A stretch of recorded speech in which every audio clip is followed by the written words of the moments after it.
Sweet. Looks like we are live. I see some people filtering in down there. So we will give it just a brief moment here, a minute or so, and let some people get in. In the meantime, I know we were talking about it a little bit just prior here, but Austin, Garth, any crazy good tags you drew this year? Any big hunts? I know, Austin, you just got back from Africa, correct? I did. We went down to Namibia, my wife and I, and chased some plains game. So it was nice. That's cool. Yeah, it looked super exciting. I've never been.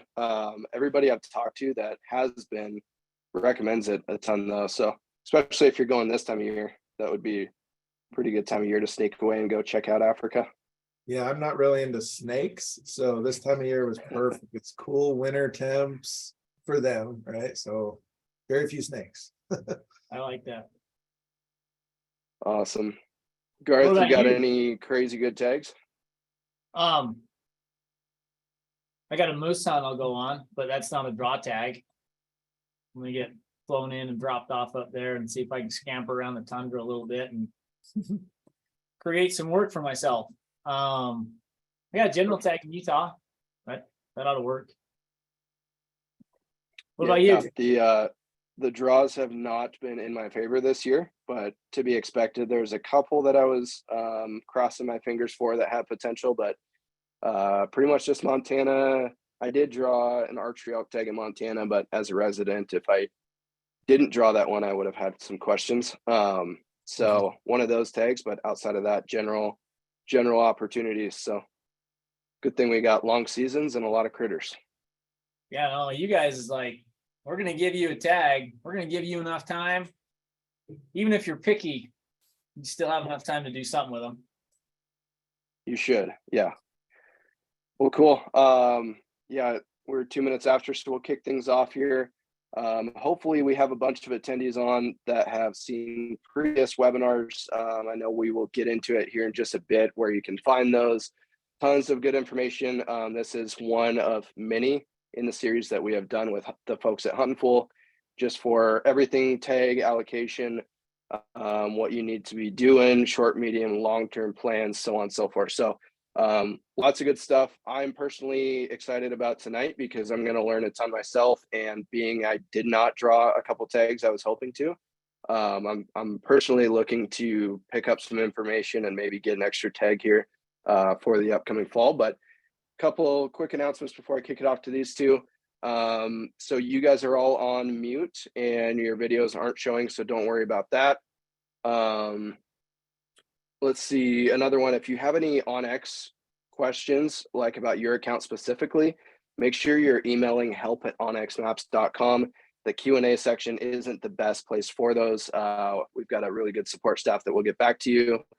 And then we are going to do a giveaway at the end, so stick around for that. Use the chat function to, right now, let us know where you're tuning in from, and chat amongst yourselves. Make sure that you're using the Q&A function down at the bottom for actual questions that you want us to answer at the end.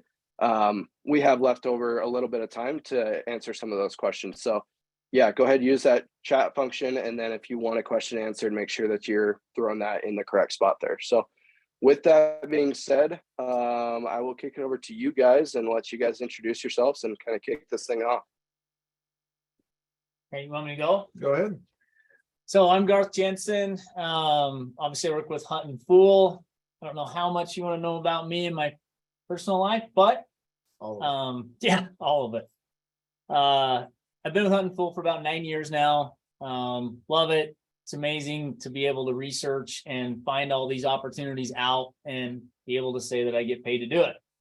So yeah, I look forward to helping anyone out there that has maybe the luck of Dylan and doesn't draw any tags.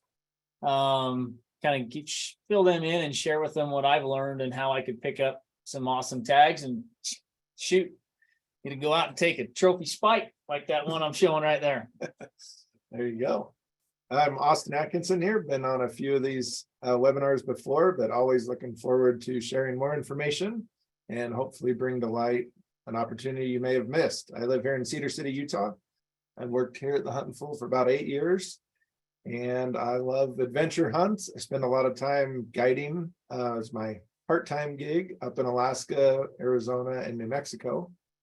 I just like taking other people hunting. My kids aren't quite old enough to go on too many hunts, but as soon as they are, I'm going to be taking them out just like Garth takes his daughter out. So a lot of fun. Yeah. Dylan, you want to talk about yourself a little more? Yeah, I'm definitely not as important as you two gentlemen as far as the information goes, but yeah. So I've been with Onyx for coming up on 8 years now. That deer in the photo is not a leftover tag opportunity hunt. That would be cool if it was, but could get lucky and find one like that. But yeah, I've been here almost 8 years. Grew up hunting and pretty blessed and fortunate to have landed myself in a career to work with the folks at Huntin Fool and just get to go hunting every once in a while and do some cool stuff. So yeah.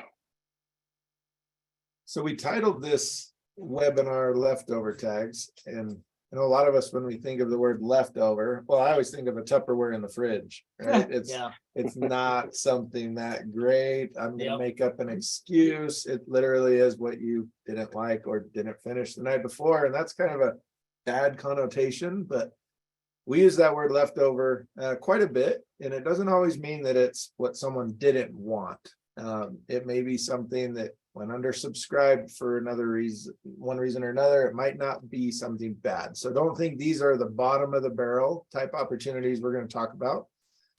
More than anything, we're talking about maybe a lack of early planning, or your schedule changed, you didn't draw the tag maybe you thought you would, and now I'm looking for a short-term opportunity. What can I do in these holes that I have in my schedule? So we're going to kind of go state by state and hopefully expose you to some opportunities that still exist for 2023 and help you plan early on some things you need to do this fall to get ready for 2024. I will say this, most leftover tags, they're not the cream of the crop. No. But yeah, I mean, I will, because of the amount of people that are now participating in the draw, they're definitely sought after. So leftover, yes, it doesn't mean exactly what it used to mean. That's right. So one thing we wanted to highlight, we have done a few of these master classes this year, very specific ones, and you can jump on the Onyx Hunt YouTube and definitely check all those out. So if you are looking for our suggestions on which states give you the best bang for your buck or best value for your money, jump back on that January master class and watch that. You can see all of it in its entirety on that YouTube film, and I would definitely recommend that.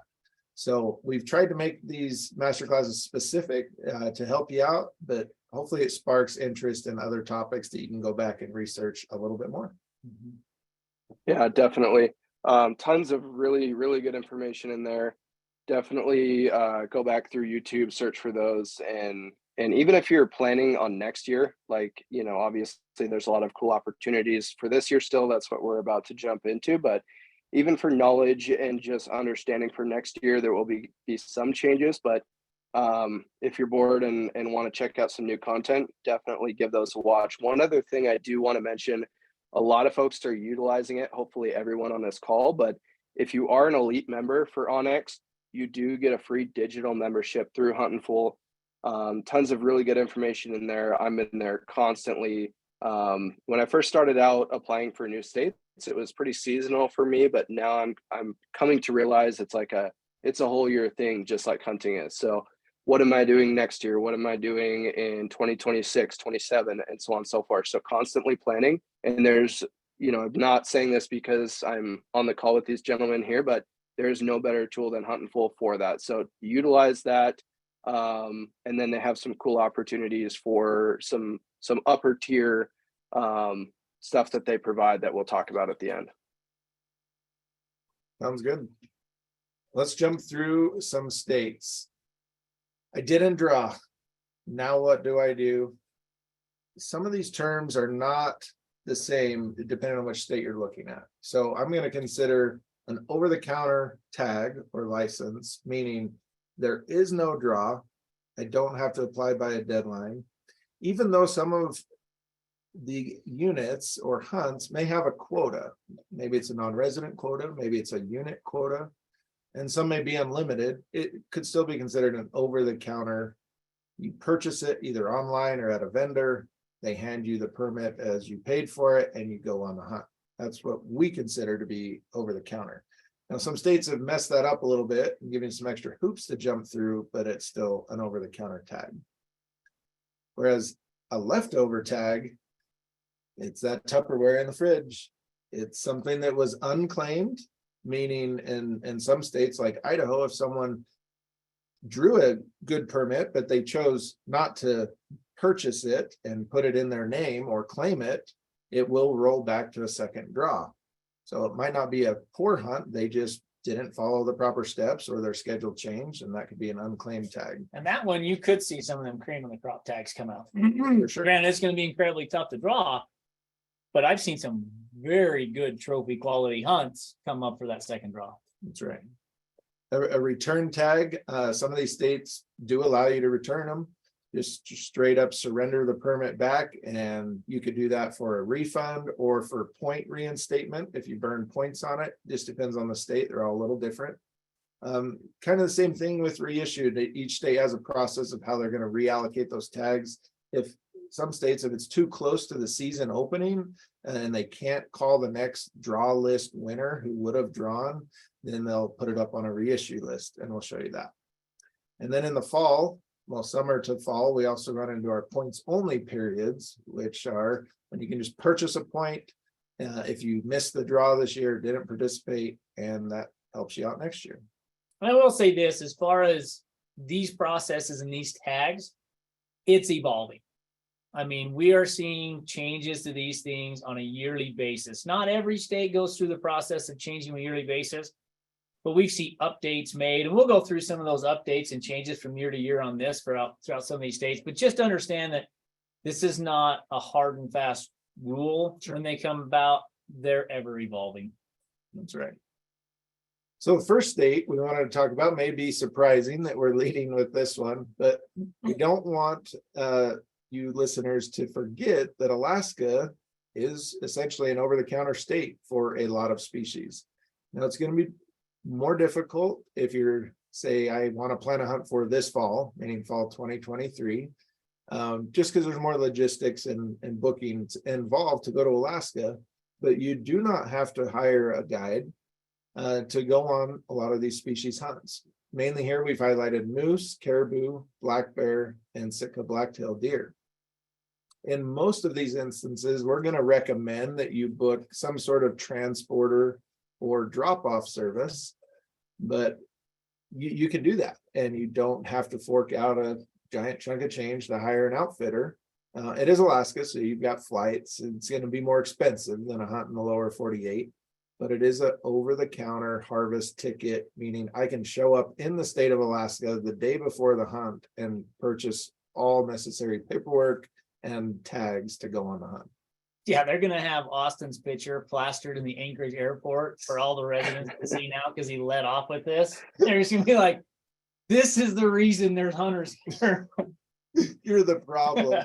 But it is true, because Alaska for a long time kind of flew under the radar a little bit as far as the opportunity that they had, because logistically speaking, there's a lot more that goes into planning a hunt there. You know, you have to figure out your flights, you have to figure out your transport, you have to figure out how to get your trophy back, you have to figure out how to get your meat back.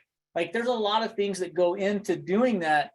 But as time has moved on, and, you know, it's at least the information on how to go through those logistics and how to plan for it, it's become a lot easier, or somewhat easier, to be able to figure that out. And there's not as big of a hurdle to jump over in order to dip your toe in the water. Like honestly, a lot of these, like the black bear and Sitka black-tailed deer, I mean, there's still opportunities this year to do that. For sure. You know, you can do some research, get on the line, and you can go on those hunts. And I will tell you this, I've been on every one of these hunts. Every one of them is a fun hunt. Like, I wouldn't rank any of them above another. So just because, say, moose or caribou was booked this year, I would have the time of my life going on a black bear hunt or a black-tailed deer hunt. Just as much of an adventure. So that's what I love about Alaska. And if you're driven Yeah, by, I was just gonna chime in here real quick. So we did a Sitka blacktail hunt two seasons ago, I believe. And it was not quite as daunting as what I expected it to be. It was my first time in Alaska. It's like logistically just seemed like it was going to be a nightmare. Like, how do we get stuff home? As you said, how do we make sure it stays frozen? How do we do this and that? Having done it, it's not as logistically like demanding as it might seem initially. And to Austin's point there, we flew in and we drove to a location and bought our tags right there on the spot right before we flew out for the hunt. So it's one of those things you can bank on, and it's nice having those hunts. For me anyways, it's really nice having those hunts where it's like, whether it be next year or whatever year you plan on doing it, it's like that hunt is going to happen. You don't have to completely rely on the draw. And who knows, we were talking prior with point creep and stuff, some of those units might jump up 2-3 points in a year, and now your guarantee hunt for that next season isn't happening. So it is really nice to do that, and logistically wasn't quite the hurdle I thought it was going to be. Yeah. and I personally love Alaska, I like hunting up there, but I will plug the urgency a little bit here that we've lost some caribou opportunities the last few years. Sitka black-tailed deer, we've lost some opportunities. For example, this year on Kodiak Island, they've cut the bag limit down to 1 buck. Wow. And whereas in past years it was up to 3 deer you could take as a non-resident, so that's down to 1. And as we've seen in other states, it's really hard to get those opportunities back. Once the residents or the Game and Fish whittles them away from us, they may just go away. So if you are sitting on your hands saying, I'll go to Alaska one of these years, I would just say, have some urgency, put it on the schedule. Let's start planning it now, even if it's an over-the-counter hunt. Let's get things scheduled because it will not last forever. And you think guided hunts are expensive now in Alaska? Just wait until maybe one of these species, or if another species goes to 100% guided, no DIY allowed, then they have complete control. So yeah, if money's any type of a barrier there, yeah, do it sooner rather than later. Yep. Next state, Arizona. Oh man, my favorite. Now, Arizona is one that, in my opinion, it was one of the most underrated over-the-counter opportunities that were out there. I say were. It still is over-the-counter, but this is another state that we've seen where they put an extra layer of protection because in essence, the residents felt like it was too crowded. There was too many non-resident hunters. They'd hit their threshold, so to speak, as far as the amount of hunters they wanted in the field. They also felt like they were hitting their threshold as far as the amount. I mean, with weapon and technology, they felt like they were harvesting too many deer for what they wanted this hunt to be. Yeah. Now, when I say this hunt, this is basically everything south of the Colorado, or a lot of things south of the Colorado, minus a unit or two. You could take and buy a tag over the counter, a non-permit tag, and hunt deer. It was in either species. You could hunt mule deer or Coues deer. Last year or 2 years ago, I guess, it's hard to say because this is the first year they've had to where they actually have a limit on the number of deer that can be harvested per unit, a quota. So you're limited by that, and that can be closed down at any time. And there was some of those mule deer hunts that got closed down within the first week they opened. That's how fast that quota went. So there's a lot of Coues deer tags that stayed open and never filled the quota. Mm-hmm. So there is still opportunity to go, but now you have to be more flexible. So they have the quota per unit, for Coues deer and mule deer. They also have a quota for the amount of non-residents by the tag. Now, last year they went on sale on December 1st at midnight. We're assuming they're going to do the same thing this year. There's a certain amount of tags that are going to be able to be bought. Last year it was 4 days. I expect that to get that gap to close a little bit. It's going to be less. So the tricky part is Arizona went in there and they made it a little complicated. So if you bought a tag for this year that went on sale December 1, you could hunt the January season and then turn around and hunt the August, September season, and then the December season. But you can't hunt next year's January season. You would have to buy that January license, or you'd have to buy the 2024 January to hunt January season in December of this year. So it's a little confusing. And oh, by the way, the quotas don't reset after December. The quotas for those unit quotas, so the mule deer and coos deer quotas that are being able to take off that unit, they go from August, September, December, and then January. So they made it a little complicated, but it's still a great tag if you can get it bought and put it in your pocket. I still think it's a underrated tag, even though there's a lot of people who know about it now. Sure, it's a $300 tag, and you can only kill one deer in Arizona per calendar year. Yep. So you can still apply in the draw, but you can only kill one deer. Yeah, and a lot of that rut takes place. What makes it confusing? A lot of that rut down there takes place both for mule deer and coos deer in January. There's some that kind of kicks off in December, so a lot of guys, they'll buy that tag in anticipating of hunting January. If they don't fill that tag, they can still come back and hunt during the August, September, and then if they don't fill it, then they can hunt in December again. So it really is flexible that way, which is another great thing about that. But the basic takeaways: if you're sitting on a 2023 over-the-counter deer tag in Arizona, meaning you bought it last December, you can go. All the quotas will reset August opener this year. It'll roll into December as long as the harvest quota is not met, and you can hunt it again. If you are not sitting on a 2023 deer tag and you think you may want to do this in 2024, December 1st, put it in your calendar. That's when they're going to go on sale. They go online. Once the non-resident quota is met, it shuts down. It's unlimited still for residents as far as how many tags can be sold. But just because you bought the tag out of the non-resident quota, realize, like Garth was saying, the unit may still close and you'd have to go to another unit. It's kind of like a mountain lion harvest quota. Yeah.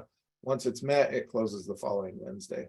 So a little complicated, but that's how Arizona's working on pretty much their last over-the-counter opportunity that's worth anything. And cross your fingers, hopefully it sticks around. Yeah. I mean, this could very easily turn to a draw if they decide that this system isn't working. Who knows? But for right now, it's a good opportunity. Still good. Next state is the far western state of California. Yes. It's an expensive state, but when you compare it to some other opportunities, it may fit into your budget. So what they have is mainly the deer and the bear opportunities. So everything black bear wise is a fall only season, and that's just an over-the-counter tag you can purchase. For deer, you can pick the zone you want, and that's going to be either archery or rifle when you select that. So all these zones and units have a quota set. The draw's already happened, but a lot of these general tags will not reach their quota for a couple more weeks. Some of them have already sold out, but a lot of them, like a B zone tag, which is Northern California, it's going to be primarily blacktail deer. It's a good hunt if you want to shoot a Columbia blacktail or some sort of hybrid blacktail mule deer. It's a good one you can fill in. You buy the license at the vendor or online and you can go. Yeah, it's a tough hunt though. Not easy. That's the first thing you got to realize. It's going to be a tougher hunt finding deer. You're going to go maybe a day or two without deer if you're hunting public land, because that public land gets hit pretty hard. Because those black bear tags coincide largely with the deer seasons and they overlap. If you like, you're going to probably see more bears than you are deer, realistically, through your hunt. I mean, depending on where you're at, but you know, I've heard that so many times that, yeah, I saw 5-6 bears and I saw a couple deer. So it's a good opportunity, gorgeous country. But if you've been watching some of them fat rendering videos over on YouTube and you're like, man, I want to kill a bear and render that fat and, you know, just eat the hell out of that thing.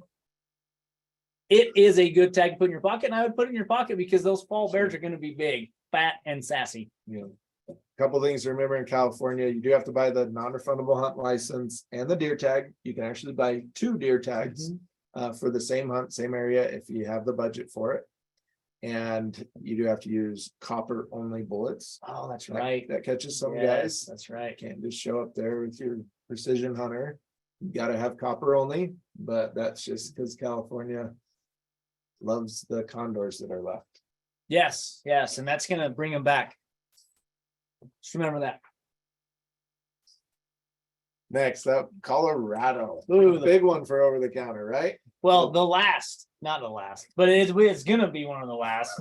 I mean, Colorado, the thing that's awesome about Colorado right now, you still, it's unlimited, you know, for their archery or their rifle.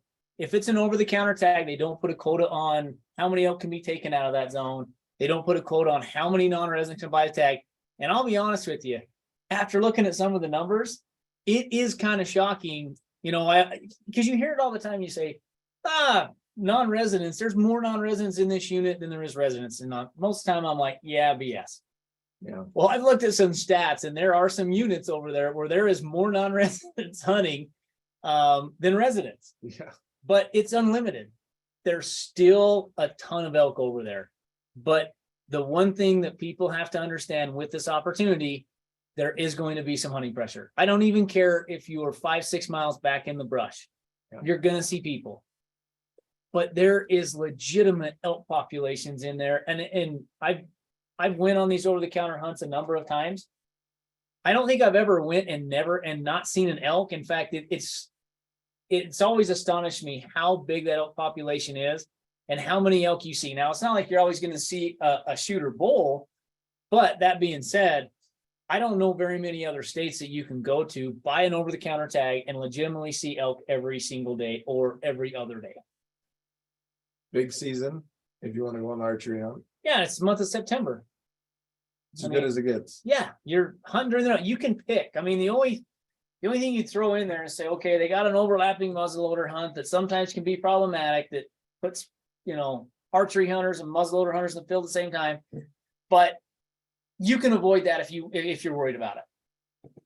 If I don't want to see a lot of people comparing an archery mid-September hunt versus a second or third rifle hunt. Oh, third rifle all the way. I mean, the weather's colder, it's tougher, there's more snow. A lot of the residents they've went out and hunted. They've hunted the second season. It's a lot more sought after because you get first crack at them. The weather's a little bit more doable. Just statistically speaking, and even from what I've seen, because sometimes I don't trust the numbers that the Game and Fish puts out, but just from what I've seen, I would say not quite half, but there is considerably less hunters during that third rifle season if you can tough through the snow and the cold. You know, Because a lot of times those elk are still going to be high. Like, they're not running to the bottoms of the valleys like the deer. I know a lot of people get asked the question, if I do an archery over-the-counter hunt, do I have to pick a unit or Mhm. can I rotate units? It is valid statewide on Yeah. all units that are open. Yeah. And same goes for the rifle hunt. However, you have to choose if you want the second rifle license or the third rifle license. You don't get to hunt both. You can't switch back and forth, but you can jump unit to unit. You can. And the one thing to be careful about, because of the increase in demand for these archery hunts and some of this, not all over-the-counter, or not all units that are enrolled in over-the-counter rifle are enrolled in over-the-counter archery.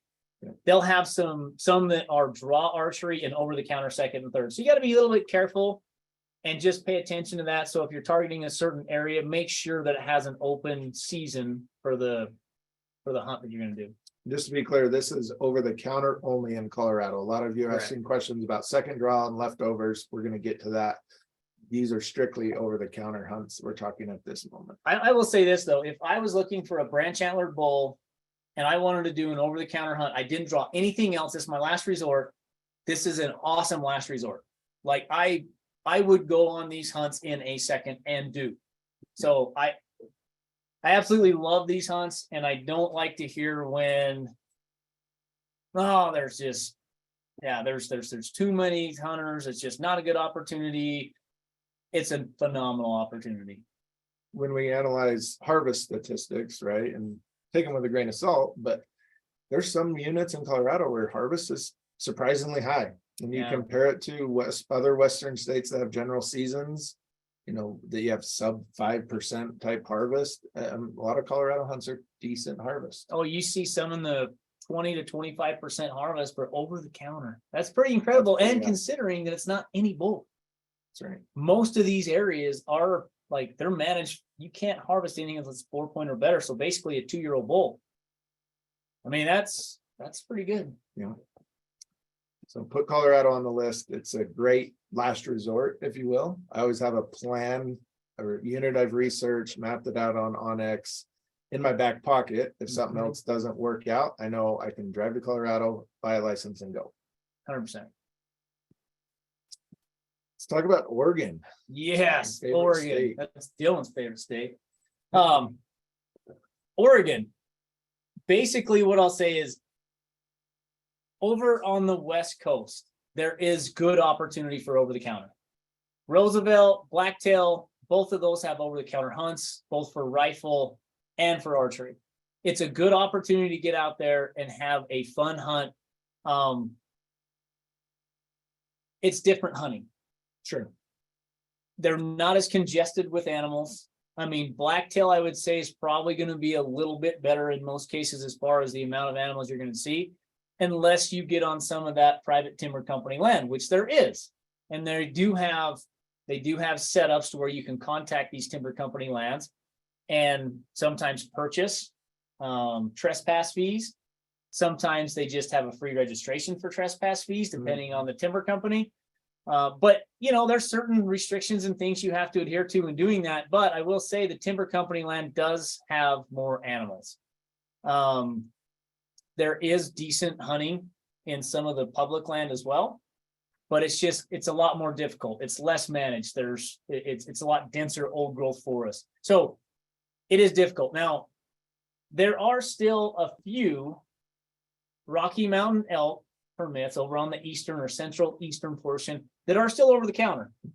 Most of those units are largely small populations, and I'm talking like that's why they left them at that, because they don't have real dense populations in there. So you're talking about a very small densities of elk in those areas. It's an opportunity, but that's a buyer beware. Like if you have knowledge of the area, someone that has knowledge of that area, it might be a good hunt for you. But for someone just picking up a tag and wanting to go hunt elk over the counter, 99% of the time, I would say there's better options for you in other states if you're just looking to do an over the counter archery elk hunt, unless you have some pretty good solid intel. That's right. And as the dates roll with the Oregon calendar, the way they set up their hunts, like the Roosevelt elk, for example, the archery season is going to go this year till October 1st.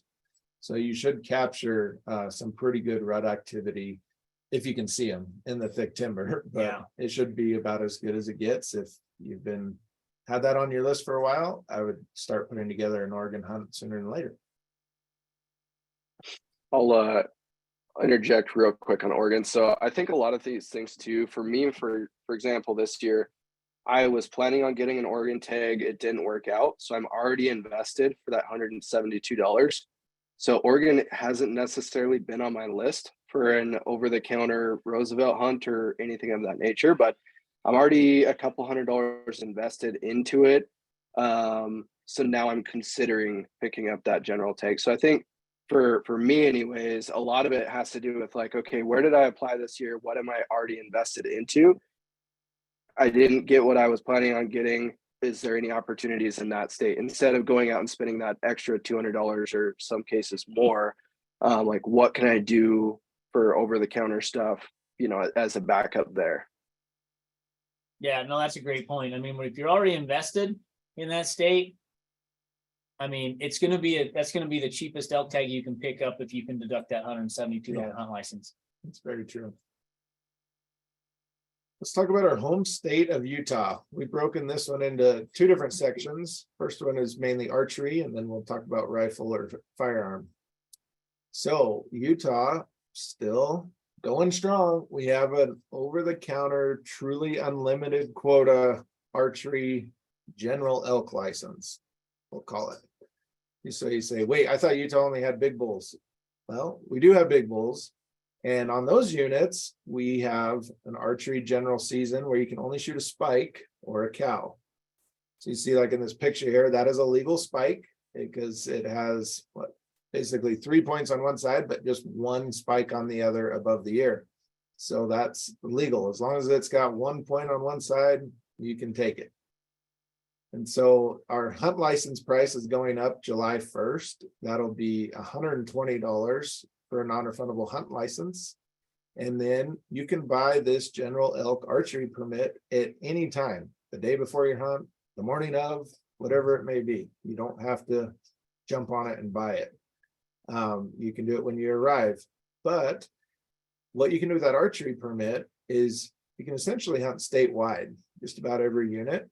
But depending on which unit you're in, if you're in, we'll call it a big bull unit or a trophy unit, you can only hunt cows or spikes, and you have a little bit shorter archery season. It'll start in August and September 8th. If you are in outside of the trophy units, we call them any bull units, and meaning they have either more private land or they're not managed for high elk numbers, maybe more wilderness, tougher access. Those are just our general any bull units, and you can hunt that from August until September 20th. So you will capture some of the rut, and you don't have to select a unit. You can jump back and forth. You can go to an any bull unit, get frustrated, there's not many elk, and jump back over to a spike unit where those are trophy units. There's elk everywhere, but you got to weed through them to find a spike or a cow that you can shoot. Yeah, I mean, I tell guys this all the time, but realistically, like the amount of hunting pressure I talked about in Colorado, if you want to get away from that and you're not as concerned with harvesting a branch antler bull, seriously, these limited entry zones in Utah, they're managed for good populations, lots of public land. You can pretty much traipse around wherever in most of these limited entry units, with the exception of only a couple. Mm-hmm. But if you're just after meat, and love elk meat and want some good opportunities to get on elk day after day, like you'll have stalking opportunities. As long as you're not picking, you're going after trophy spikes like Jared, you're going to have plenty of opportunity to go on, stalks for cows, spikes, Sure. You name it. I know, Garth, we always use this hunt as like a kickoff to the year, even in late August. Like, hey, I'm going to go get the kinks worked out on my gear. I've got my bow sighted in well. I'm going to try a couple new cow elk calls that I have. I want to see elk, make sure I like my new boots, whatever it may be. It's fun to actually be on a hunt, not just on a hike, right? Yeah. In August, as you're getting ready for your busy season. And you can look at some of the great public land that Utah has to offer and see some big elk if you go to a spike unit. Hey, I don't know how many days it is till we're launching that, but we should have a video coming out shortly That's right. of a spike hunt that I went on last year in Utah. So if you guys are curious about what it is and what it's about, we documented it last year and we're going to have it on YouTube. Some people say, how can you shoot a spike? Well, it's some of the best eaten meat ever. And like we said, who doesn't want to hunt elk every year over the counter or as often as you can? It's a great opportunity. And management practices understand that these units that they're having these spike hunts on, like they are issuing very, very, very few mature bull tags on this. So if we don't, like if Utah didn't have this spike hunt, they would have to have a ton more tags in the general or in the limited entry bull hunt. And then those people that have those tags are going to complain because it's too crowded and there's not big enough bulls and things like that. So this is a way to control the bull population so it doesn't get too many bulls per cows in those areas without like hindering that trophy opportunity for those guys that draw that big bull tag. That's right. The other option, if you don't want to go archery and you're like, I'm not an archery hunter, this doesn't interest me, you can go on a rifle or muzzleloader hunt as well. And same unit rules apply. If it's a spike unit, it's always going to be a spike unit. If it's any bull, it's any bull. When you roll over to a rifle or muzzleloader, you do have to select that season when you buy your tag, and it's not going to be valid for a cow anymore. So it's going to be spike only on the spike units or any bull on the any bull units. And Utah's messed that up a little bit this year by putting in some more hunts. Basically, your any bull units are gonna have 2 hunts, one in October, starting on the 7th, and the one also in October, starting on the 14th. The second hunt, starting on the 14th, will not have a quota, but the first hunt will have a quota of 15,000 permits. Those will go online for sale in July, on July 13th, and they will sell out most likely that day. Right. So that is an over the counter, but there's a quota, they're gonna sell out quickly. And again, you do have to select, once you get to a rifle or muzzleloader, you do have to select a spike tag, or if you're gonna hunt spike or any bull units. You can't go back and forth like you could with the archery. It's more selective there. So just understand that. And you know, the muzz hunt, I'll tell you what, if you have a muzzleloader, scope on it, at this point, if you're looking for fewer hunters in the field, the muzzleloader hunt's definitely the one to go. Because it's not till November. It's cold, the elk are still up high, but honestly, like, there is a fraction of the hunters during that hunt. So if you're concerned about some of the hunting pressure, look at the muzzleloader. These are great filler hunts, right? If you're looking for a hole in your schedule and you want to fill it with coming to Utah on a hunt, or if you have any youth hunters, it's a great opportunity to get them out in the field. What they do for the youth hunters, meaning under age 18, is they can hunt all these seasons we just talked about. They can jump back and forth from spike units to any bull units, from the archery season, rifle or muzzleloader. They can utilize all seasons that were shown on the last 2 slides. So from August through the November muzzleloader season, and they can hopefully find an elk to shoot. And that's a new change for this year that I'm glad they made. I mean, they just kind of simplified that process because they used to have it for one, not the other. They just simplified it, merged it, and said, hey, let's give these kids every opportunity they can to be successful. Here you go. And there's no quota on the Correct. youth general permits. So bring your youth to Utah and try it out. Even Yep. if you don't have a permit and you just want to experiment, a youth hunter would be a great opportunity. For sure. I think real quick too with Utah, new hunters, especially archery hunters. Like I was just at an elk shape camp event, and one of the big things that I took away from that is new hunters, like the opportunities to call an elk and just be comfortable around elk is invaluable. Like thinking back how many times of like, I wish I would have done this or that. Having those experiences on something like this with a spike hunt, or you know, even just having some cows up close and personal, it's really good opportunities. So for new hunters too, I think that these are definitely underutilized opportunities. That's a good point. For sure. So we get to hunt a lot.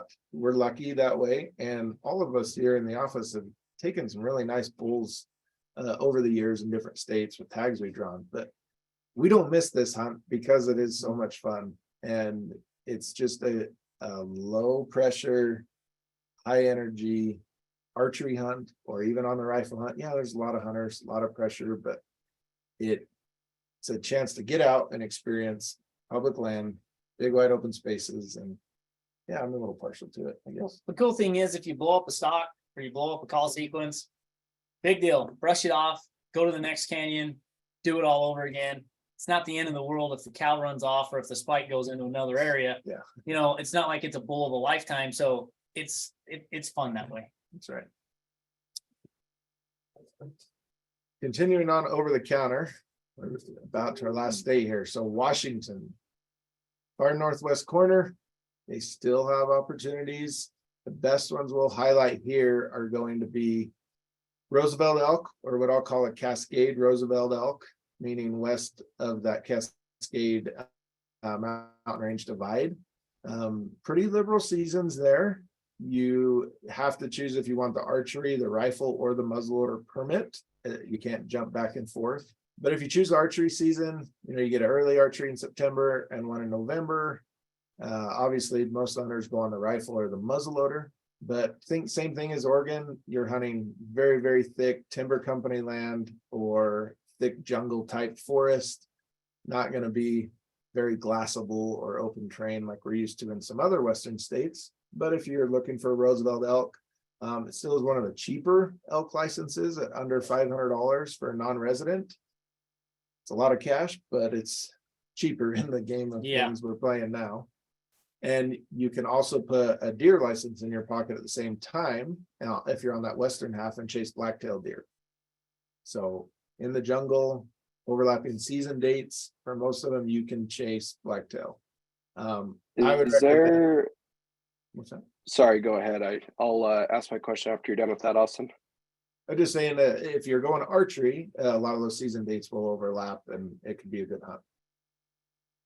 Is there still Paul Bear as an OTC in Washington? There is, it's only the spring that is gone. And honestly, I don't have a lot of personal research on fall bear there. Gotcha. So I actually did that. I think it's been 2 or 3 years, probably 3 years ago now, and it was awesome. It was like in August. I don't quote me on the date. It was like August 1st or 15th start date.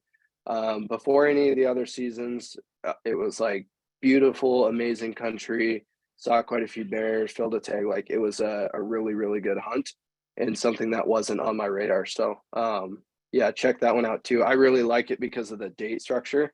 Montana, we don't start until usually the first weekend in September, if you don't have an archery antelope tag. So it was kind of a nice way to stretch the legs and get into some pretty gnarly country. But if you're looking at, whitetail or mule deer, there are quite a few opportunities. The deer tag is statewide, but you still have to choose your weapon that you want to hunt. And there's quite a bit of public land you can hunt for mule deer or whitetail on the eastern half of the state. Just realize there will be thousands of hunters there. Most of the units are a 3-point minimum, like on a mule deer hunt. I don't kill a ton of large bucks, but it is a chance to go. If you have a youth hunter, it's very, very cheap, under $50 for an elk and deer license together, and good excuse to see Washington if that's on your list. I will say this, if there's any reason at all that you have planned this in advance of the draw and you're planning on buying that elk license or deer license anyways, go ahead and apply in the draw. I mean, we don't ever recommend guys really apply for that for non-residents because it's too expensive, because basically you have to buy that license in order to enter into the draw. Right. But if you do have any forethought on that and say, okay, well, I know I'm going to buy an elk license in Washington this year anyways, go ahead and apply in the draw, because then it's fairly cheap to do. That's right. All right, let's jump over to leftovers. So we just left over the counter, buy the license and go, buy the tag and show up. Now we're going to talk about leftovers and what these states do on that process. And the first line out of the gate is a question we take very often. The secondary draw. Youth get full preference on that. Now, some of the guys that were playing this, they didn't call it the secondary draw. I think they called it the leftover draw back in the day. You had to sign up for it, and when you applied in the draw, they emailed you a list of units or hunts that were still available for that. That's the only way you could apply. Sure. Now it's come one, come all. They changed a few things in there. So now you're seeing tags in there. You're like, hey, I applied for this tag and I didn't get it with 5 points or 6 points. Like, how is this even on the list? Well, understand that there is a period right after following the primary draw that you can surrender your tag back to the Game and Fish, basically reversing those charges, getting your points back too. All of those tags that meet the point requirements, but I think it's like every 6 or under with resident points that takes residents to draw. Those will be excluded, or those will be entered back onto the secondary draw. If it's 6 and over, then they go down the alternate list, and they try to reissue that through that avenue. But so there's going to be some tags on this secondary draw that took points to draw. Really good tags. And upwards of 12, 15 non-resident points Correct. to draw, because it's easier for a resident to get that license. That's why it was returned and eligible for this list. The key to this is just remembering and keep it in the back of your mind. Any good tag, if you go down through, because they actually do have a draw recap report for last year's secondary draw. Any decent rifle tag out there that didn't have a ton of tags left over for it, meaning like 20, 30 or more, largely went to youth. And even some of those that had 20 or more went to youth. And that's deer, elk. I mean, not many antelope tags are ever left over. But deer, elk, I mean, black bear, usually, things like that, that'll still go to youth too. When it gets to, say, muzzleloader and archery, sometimes you will see, typically archery, there's a smaller number of youth that get applied for those tags. So if you want to sneak in there and maybe grab a tag that otherwise wouldn't, now understand if it's a 66 archery tag, it's probably going to go to youth, even if there's 5 or 6 available. But if it's some oddball 55 archery elk or something like that that takes 0 or 1 point to draw, if there's a half a dozen tags left over, you may be able to get one of those. So we fielded quite a few questions on this the last couple of weeks because the list of licenses is out, it's available online, and the deadline to apply is June 30th, so Friday. But this is a great money grab for the state of Colorado because all the adults are like, what? That's the tag I've been wanting. And so they apply for the 55 deer tag or 66 deer tag, thinking, Yeah. oh, I got a shot. But read that line again. The youth get full preference. That means resident and non-resident youth, and they get all their choices. They will go through all 4 choices of every youth applicant before they even touch a first choice adult application. Yep. So if you're going for those super low tag number units, rifle, realize you may not even be close because there are moms and dads all over Colorado and the West saying, you're going to be a hunter, I'm putting you in for that tag. Yep. And they apply their youth hunters because it's $1.60 for the license. Oh, and yeah. $10 to apply, and they just throw their kids in for it to gobble up those tags. I mean, I got my daughter a tag last year on this. She Yep. got a 4th season rifle deer tag off the secondary draw. I mean, I'm not mad about it. No. I mean, it is a really good opportunity for the youth. I know some adults don't quite agree with the way they go about doing this, but at the same sense, it is a good opportunity for youth to get some tags out in there. But I think the biggest thing we just want to convey, don't waste your money. If you're going to go after some of these, even though it's $9, you're just taking that $9 and throwing it in the garbage can. Right, because there are hundreds and thousands of youth applicants I guess for it's them. $10 now, isn't it? $10. Son. Yeah, so secondary draw, you do not have to have applied in the primary draw to play in the secondary. If you got a credit card, they will take it and everybody is eligible. You still have to buy a qualifying license if you didn't buy that during the primary draw, though. Correct. To apply in the second draw. So what happens next? These are all the licenses that were not taken in the draw or returned shortly thereafter. Now we get to our August 1st. Yeah, and this is basically some of these that don't get gobbled up in the secondary draw, cow tags, private land tags, things of that nature. You're going to have some carryover and you're not going to get enough applicants in the secondary draw. Those will get rolled over into this August 1st deadline, where it's a it's a first come, first serve. You jump on there, see what's available. Like you said, there will be some trickle in tags, just like you mentioned, that people turn back in after that deadline, after the secondary draw, but before this deadline. So you will still see some good tags in there. People will be clamoring all over each other because it's not a draw, it's a first come, first serve, and there's plenty of people with high-speed internet that are vying for those tags. So that list will come out last week of July. Yeah. We'll have that when the secondary draw is over and done, and it'll be messy August 1st. Yep. Garth, let me ask you a question that came in because it relates to this. Tom asked, as a non-resident, I applied for archery elk in Colorado, but I was not drawn. When the secondary draw came out, there were tags available for the hunt I applied for, even though it was my second choice. How is that possible? Well, realistically speaking, the way it's possible, because there must have been a bunch of guys turn that tag back in or surrender that tag. Because if you had as a second choice and there was a tag available, up to this point, Colorado doesn't discriminate. So once you get past the first choice, all quotas are out. They will issue tags to individuals, resident or non-resident, doesn't matter. They will issue tags to those individuals that applied if there's still tags left over. So that's where we see sometimes some upside down numbers. Well, we'll actually see more non-residents draw in like the primary draw than residents. It's just because it comes down to second, third choice and quotas no longer exist. But to answer Tom's question further, if it is an archery tag, there's a decent chance that a bunch of youth are not gonna apply for it in the secondary draw. So you may be able to sneak in there and get it simply because it's 100%. archery only. 100%. So could be worth applying there. Yep. And when you apply in the secondary draw, you might as well fill out all 4 of your choices. You don't know what the next guy's doing, and they will just start awarding all the way through. Yep. A lot of guys put a really hard one that they have no chance of drawing as their first, and that forces the draw down to second choice, and so on. Yep. Following the August 1st leftover day, we'll call it, in Colorado, they'll start doing reissued licenses. And basically what that is you can still return your license up to 30 days before your season opens to get your points reinstated to the level you were at. And what that's going to do, they're going to process that return each Tuesday weekly. This is starting that second week of August. They're going to post the list of what's available.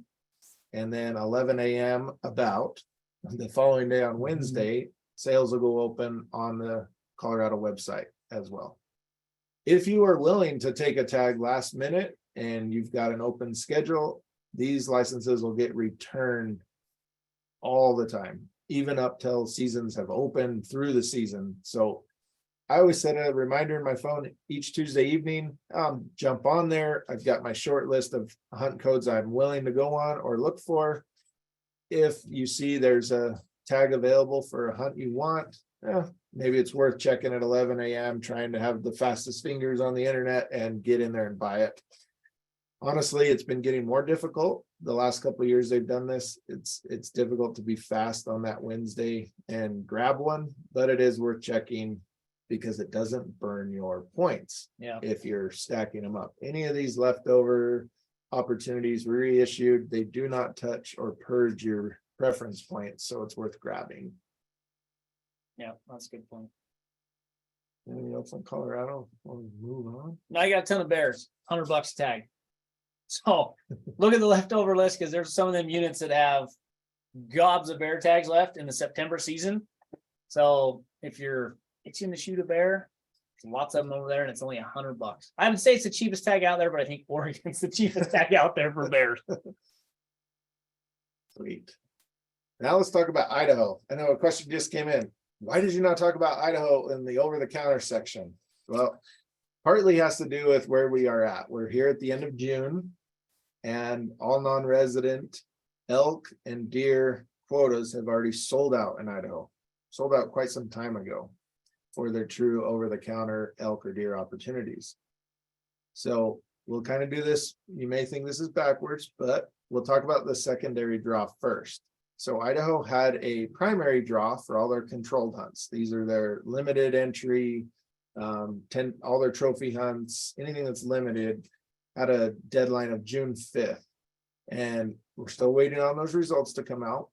But anybody who draws in the controlled drawing has to validate or purchase their tag by, what was it, August 1st. Yeah.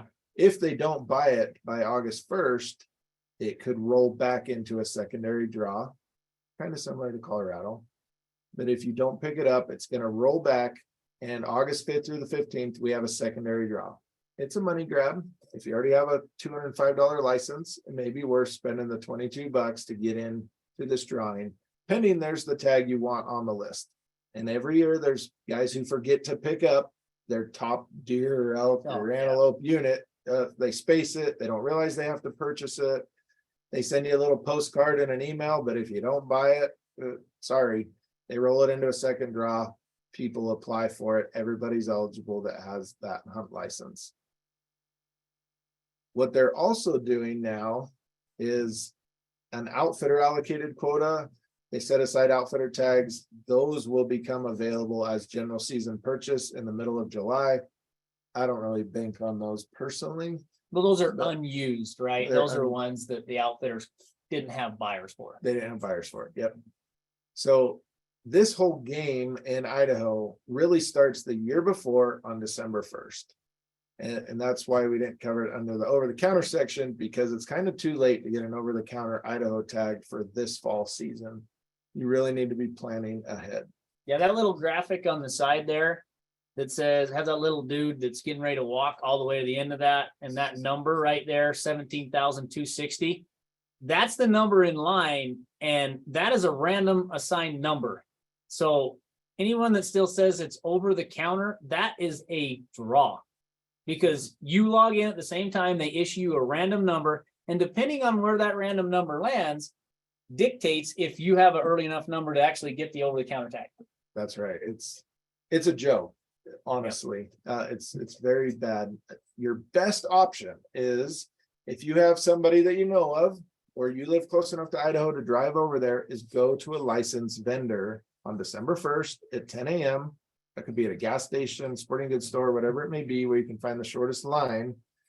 Their system's a more efficient, I'll say. Maybe they crashed it this year. Oh yeah, you can crash the whole system because everybody wants to go to Idaho. But that is a better chance of grabbing a tag, because you're sitting here in this line that's virtual waiting room, they call it, on your computer, and then all of a sudden it says, oh, the zone or unit you're looking for is completely sold out. You're like, what? I just sat here for an hour and now it's sold out. It's frustrating. Or 20 minutes. We also do have within Onyx, we show where you can purchase licenses like all across the country. So use that, and to Austin's point there, maybe find like a, I don't know, one that's not the most popular, Sportsman's Warehouse or Cabela's or something of that nature. So once in a while, licenses are sold at pretty obscure places that you wouldn't expect. And if you find those, you might be a little bit better off. Yeah, some bar and grill in Two Horse Town, Idaho. But before you go into this, don't just show up on December 1st saying, I'll just see what I can get. Like, have a few zones in mind if you're looking at elk, or a few units in mind if you're looking at a deer unit, and say, this is what I'm going to try to get. This is my priority list. I've done the research. I know I can hunt here. Every now and then we get guys who are like, I bought a tag. I don't even know where it's at on the map. It was all that was left. We're like, Snake River. Shh. It can be frustrating. So do some research beforehand, have a plan, go into this December 1st date. If you miss December 1st, what they start doing in April, and they'll do it clear through the season, is once a month, anything that's returned, you can return for partial refund. People will return their tags out of the non-resident quota, and it opens it back up to be purchased by a non-resident. So there's a date online each month they do it. Honestly, you're going to be looking at the same website, same waiting room with a lot fewer people, but you may get lucky and sneak in and grab the unit you're looking for. So put those dates in your calendar if you're looking at trying to find one last minute. But honestly, outside of bears and wolves, it's not really an over-the-counter state anymore. And don't hold your breath if you're thinking to yourself, man, I can't wait for that eastern elk tag or deer tag over in the Diamond Creek or somewhere over there, because they're not reissuing those tags if they get turned in. They're eating them. That's right. This year, anyways. This year, yeah, they said because of the winter kill, we're gonna save some deer and elk, and we're not gonna reissue the turn back tags from non-residents. But by hell, if you live there, kill them all. Yeah. Residents still, it's a great state to live for resident opportunity, that's for sure. Yeah. But non-residents, it's very difficult for us now. So that's Idaho. Montana, we do have an opportunity here. We're not going to go into too much depth on the Montana. We did a whole masterclass just on Montana elk and deer, and I would recommend go back and watch that. But if you did not draw a general license, meaning the general combination, either the elk deer combo or the elk alone or deer alone, and you still are interested in that for this year, meaning 2023, even if you didn't apply, you're just haven't purchased anything, you can add yourself to this alternate list, they call it, by Friday, June 30th. The alternate list is as simple as logging into your account, clicking which list you want to be on. There's three: the big game, deer, or the elk. And what they'll do in July is randomly prioritize that list. It'll tell you your spot on the list, so you know if there's any chance or no chance at all. They'll put all the thousands of us ordered on the list, but if you fall in the top few hundred of that list, there's a good chance you'll get an opportunity to purchase a license. you're not committing to anything, you're not pre-purchasing anything. But if the tag gets returned, it comes up, they send you an email, you've got a few days to purchase it if you desire. If not, just ignore the email and go on with life. So the odds we've ran, if you got about anywhere from 7 to 11% chance of being high enough on that list that you will get offered a license this year. And that could be all the way through the season. So it may be last minute, they just go down the list and try to make more money as licenses get returned. Yeah. But open to anybody that's interested in coming to Montana, June 30th deadline for that one. It's kind of cool. I mean, you could say that's basically like a secondary draw, kind of. Nevada, we'll be short on this one. We got all excited about the Nevada return tag process, right? They were open to anybody, and there were some really good tags on there, even sheep tags, bighorn sheep tags, deer, elk, everything. Any tag returned less than 14 days before the season opened, they would not reissue it to an alternate. They would just dump it on the website. First come, first serve, whoever could grab it, purchased it.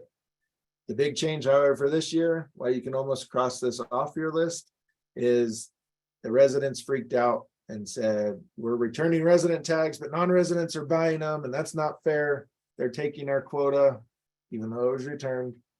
So only residents can purchase resident return tags this year.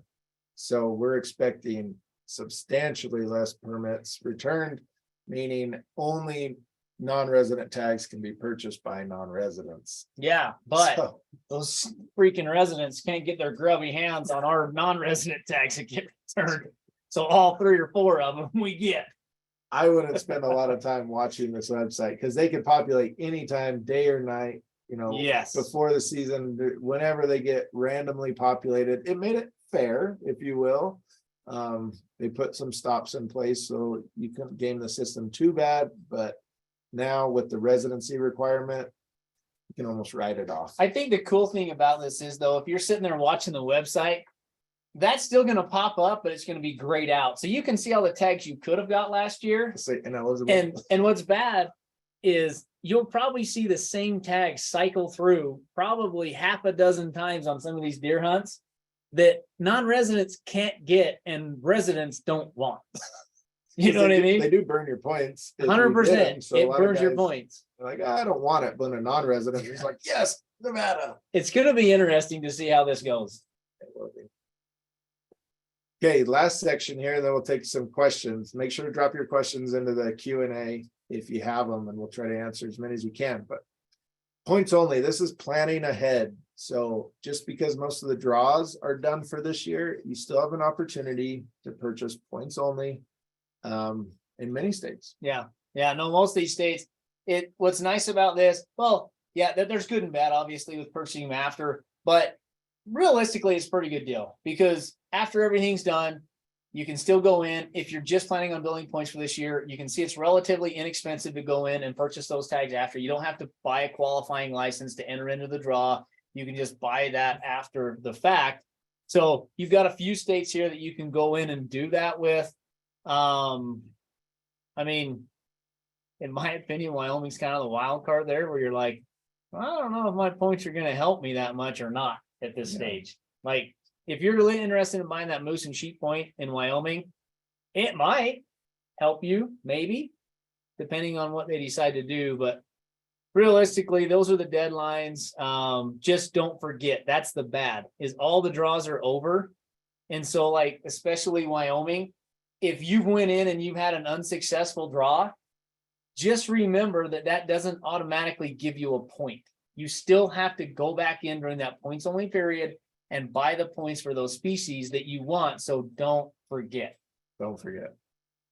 Let's talk a little bit, since we're on Wyoming in that corner. There's been some questions about winter kill. Like, should I keep buying points in Wyoming? The license fees are going to go up substantially next year. They've lost a lot of antelope and deer. What's your outlook on that? If you've got $1,200 to spend on a special antelope tag, buy a point, because you're going to be able to get in and get those fairly easily, in my prediction. Because what's going to happen is you're going to see a shift of a lot of the guys that are willing to spend what, $600, $700. You're going to see a lot of those guys are like, well, I'll spend that, but I ain't spending 8 or 9. they're going to shift to the regular draw. But I guess taking that into just full circle, how the Wyoming winter kill was. Listen, we all know they're susceptible to winter kill. They are in Montana. They are in Idaho. Some of these northern states, they always have that lingering over their head. Unfortunately, last year was one of those years where it happened. They can build back and they will build back. Antelope bounced back pretty quickly, especially with how aggressive Wyoming was with tag cuts and basically eliminating doe and fawn tags, which kudos to them. Like, they addressed the problem. Same thing with deer. Deer don't bounce back quite as fast as antelope, but a lot of that country up there, it has some good feed. I mean, if they have 4 or 5 winters in a row that are fairly mild, you'll start to see that bounce back. I mean, I know we had the same thing happen in region G and H, 8 years ago? Lo and behold, the last 2 years, it's like, oh man, they're shooting some freaking dandies up in that country over in the Grays. Well, just as soon as they started smacking good bucks, winter came in and said, not today. Yeah. But it'll be back. Trust me, it'll come back. So my advice to you is, when it comes to elk, deer, and antelope, still buy the points. It's still a good opportunity state to go in. I know they're going to change some things around for elk. They might regionalize those hunts similar to deer. We don't know what that's going to make as far as points required to draw certain areas. That'll all have to be, sifted out. But yeah, those 3 species still get your points. Definitely. This year's probably not the best year to burn them. I'll point out in Montana, if you did not participate in the lovely general draw this year, and you think, I want to next year, definitely buy that $100 preference point before December 31st. Yeah. But you must use it next year, otherwise it'll go away. So if you don't think you're going to apply in March next year for deer, elk, don't buy it. And it's $100. If you got advice in the past, which was probably accurate advice when they did it, and they said, hey, if you plan ahead and you buy a point this year, and then coming up in the next year's draw, you purchase another point, you can pretty much bank on going hunting next year for elk or your big game combo. That's not the case anymore. No. It's a high probability you'll draw with 2 points, but certainly not a guarantee anymore. But definitely plan ahead. If you do apply in the draw and you don't draw, you won't get those points stripped from you. You just roll into the next year and you carry those 2 points with you. That's right.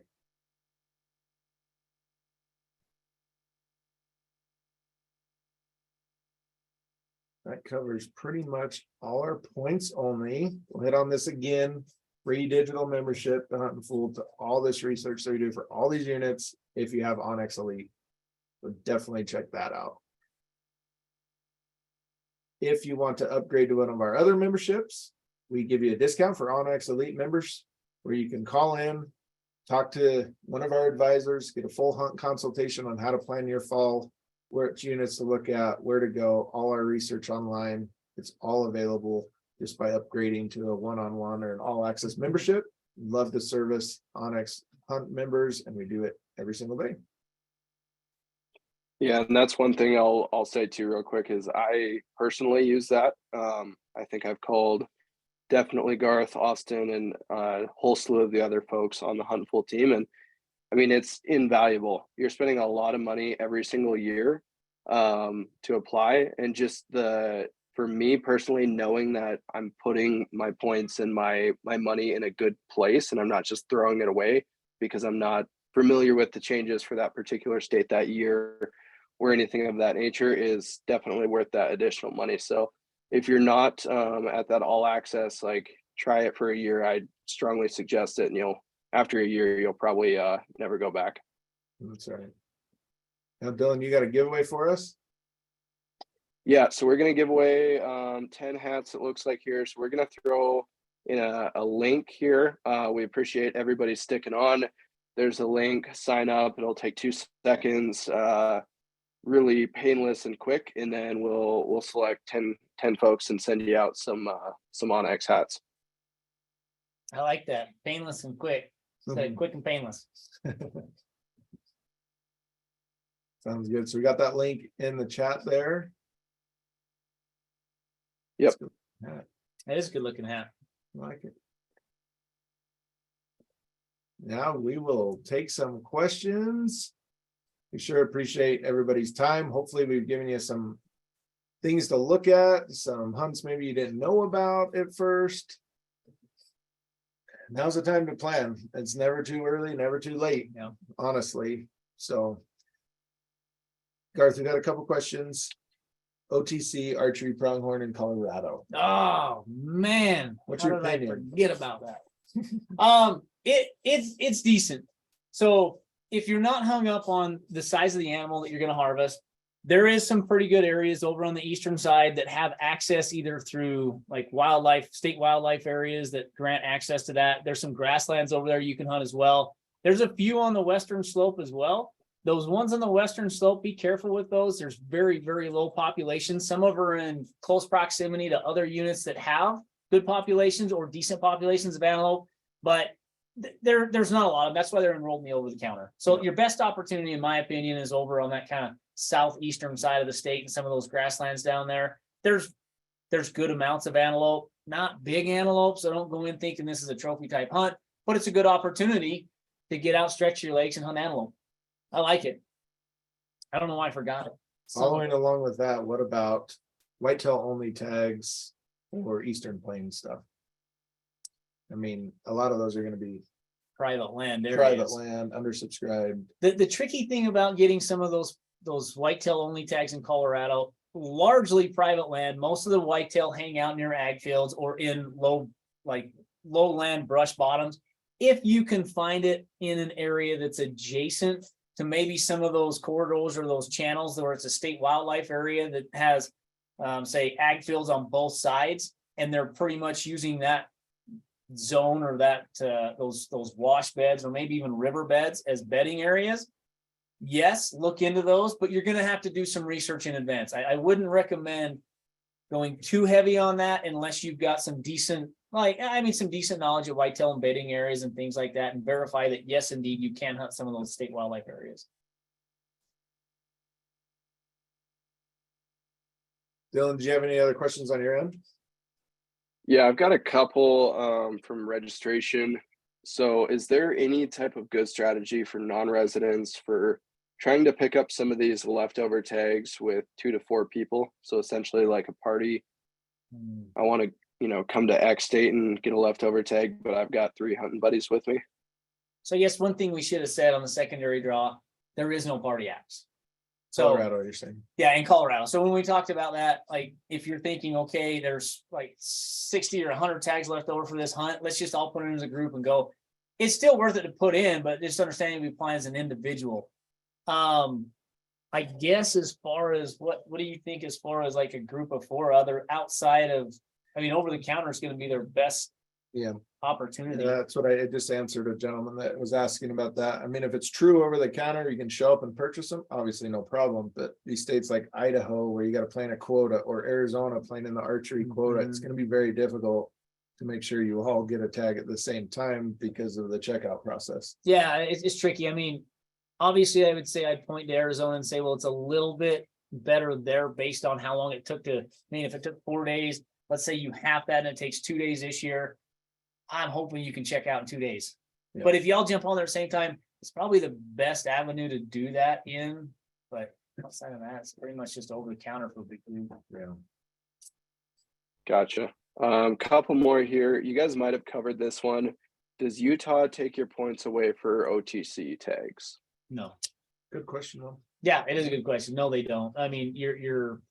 Your points are separate from any type of general elk, and so you'll retain those points regardless. You only burn them if you have a successful draw. Yeah, so to expand on that, if you are waiting or trying to apply for a trophy big bull unit for elk, you can come with a spike tag and hunt that same exact unit, right? And if you're hunting archery, you're hunting over top of those guys, right? If you're hunting the early part of the season, same elk, same unit, you just have a different tag. The guy who waited 20 years, he can shoot the big bull. You're only chasing spikes, but you get to be there and see what the unit's like. Maybe you don't like it and you want to apply somewhere else. So a good way to research in the field for sure. Cool. Last one here. You probably covered this one to some extent, but this person or individual said Colorado replaced their leftover tag system with a secondary draw. What's your opinions on the new system? Is it better, or does it make it more difficult? Now repeat the last. Is it better or what? More difficult. It's more difficult to draw. Yeah, because now it's come one, come all. They allow anybody their previous leftover draw. You actually had to check a box when you put in for the primary draw to get that list and be eligible to apply for it. Now you don't even have to apply in the primary draw, and you can go in and actually apply for that secondary. So, and they didn't give any preference to youth under the leftover draw. So way more difficult to get a tag if you're an adult. Fair, I don't know where to fit that in. I mean, It's definitely more beneficial for their economics, right? Taking a lot more application fees. So it's That was a follow-up question for me personally, not knowing this. Is you apply for that secondary draw, is that just your application fee times 2 then, or how does that work for money? just an additional application fee. Yep. $10. Gotcha. Yep, so you've already bought your about $100 for your small game license earlier this year. It's just $10 more, doesn't affect your points, doesn't do anything, so. But if you got kids, Copy. it's a lot more fair. Maybe. Maybe. Well, that's I have on my end. Anything else on your guys's? I think so. Nope. Cool. I know you guys answered a bunch behind the scenes there. So with that, yeah, I really appreciate your guys' time and just everybody who stuck on with us for this time. Hopefully it helps you get more tags and fill some voids in your hunts this fall. I'm going to start exploring a few of these opportunities myself, and it's good to know about these opportunities, whether you use them this year or try and, if they're still available next year, I should say, try and take advantage then. But yeah, any final thoughts or closing points? Just one last plug for what we do. I mean, Onyx, they sit around and come up with the most amazing new features on their app. And if you haven't played with them all, they're coming out like crazy. So check them out. What do we do all day? We sit around and help people go on hunts and find more hunting opportunities. This is not a side gig for us. This is literally what we do, and we feel blessed to do it. So use the tools that we provide. Tell us how we can make them better. Hit us with your questions, emails. We love it. So go out there and make some memories. What I would say is, if you're a little intimidated on coming on some of these over-the-counter hunts, don't overthink them. Just go on them, experience it. There's no way to get that experience without going on these hunts. So too often I think people overthink like just getting on the hunt itself. Just go. I mean, it's the best way to get that knowledge base under you, get reps in the red zone. Yeah, just don't overthink it. Awesome. Good stuff. Well, I appreciate it. Thank you guys a ton. And yeah, definitely reach out to Huntin if you guys have any additional questions. And like I said earlier, utilize the elite version with the free digital membership, but certainly take a look at the all access there, what they have to offer you. Certainly won't regret it. It's well worth the extra money for each year, especially if you are applying for multiple states. I mean, again, just to reiterate for myself, I'm throwing hundreds of dollars at states and applications and building strategy, and just knowing that I'm putting that money in a place where it actually makes sense and isn't like completely wasting it is well worth that additional cost. So check it out. And again, thank you guys for everything. I appreciate your guys' time. Thank you. Thank you. Have a good night.